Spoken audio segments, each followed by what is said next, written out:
Hello, today I'm going to show you how to remove and assemble your engine cover. It's a cooling type of your Seat Ibiza. Let's go and open the car hood, and underneath the car hood we see the engine bay. And on the right side, if you're standing in front of it, you will see there is a line which will be entered into the cover, or the engine cover as well. So now we are going to remove this part. First step, of course, remove the pipe to it, and then lift up the cover on the front side, because there is one big area which is entered into this, and then go ahead to the other sides and remove it.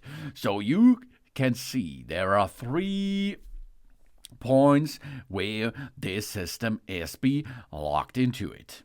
Easy peasy removing done, as you can see. Job's done, baby. So we can or maybe change or replace the ignition coil, or of course the other parts of the engine bay.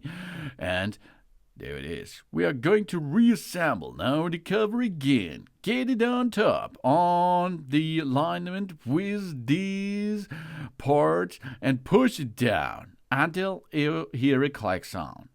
Then, of course, you have to go back to the line on the right side. This it is. The tube you have to reattach, and job's done. Thanks for watching, and please subscribe me, give me a positive feedback. I hope see you again on my channel. Dun dun.